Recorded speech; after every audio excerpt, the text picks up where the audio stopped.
Dive for Helen started 29 years ago. We started that business 29 years ago. And I come from a family of artists, St. Omer. And the first thing we did was to design the concept.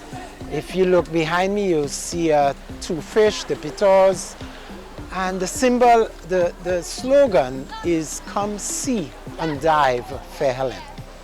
And so we've always had the concept of introducing our customers not just to the wonders that they could experience underwater, but also the interaction with the environment.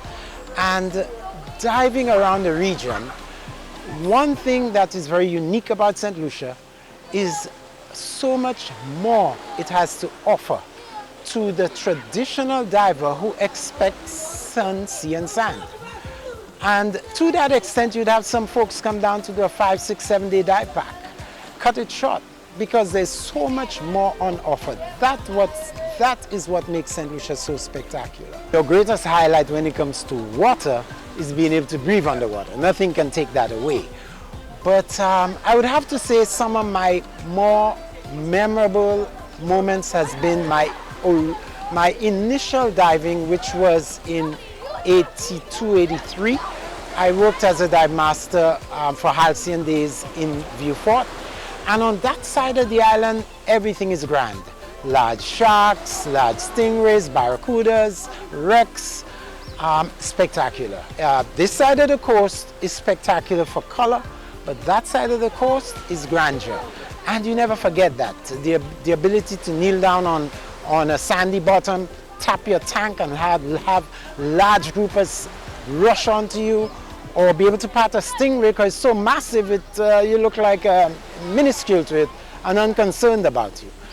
It's not the kind of thing that the average St. Lucian or the average divers experience in St. Lucia, but again, I've been diving for 40 years. For me, the most spectacular moments for me are when my customers come up with a smile. And that happens not because I've done something out of the way, more than I've removed myself from the way and just allowed them to experience what it is. And that's scuba. That's diving in St. Lucia, that's Dive for Helen. First of all, the first thing you experience about night diving is the phenomenon that you are introducing color that you will not be able to experience on a day dive. Everything is almost monotone once you get down to 30, 40 feet, beyond that. But at night, you are introducing light, so all the colors come back. Also, you have a fair amount of organism that is nocturnal.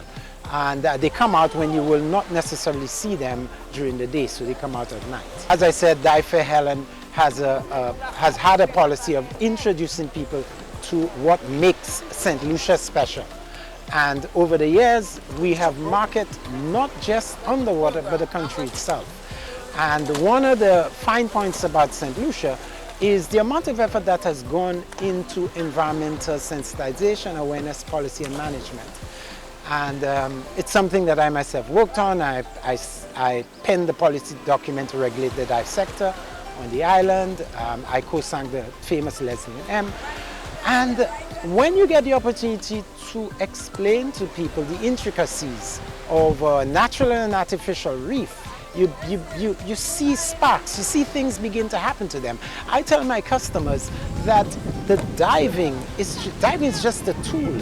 You are using it, and the intention is for you to use it for objective, whether it be photography, sensitization, awareness, education, environmental work. It doesn't matter, but it's just a tool. Photography is a big thing. Everybody wants to go into photography.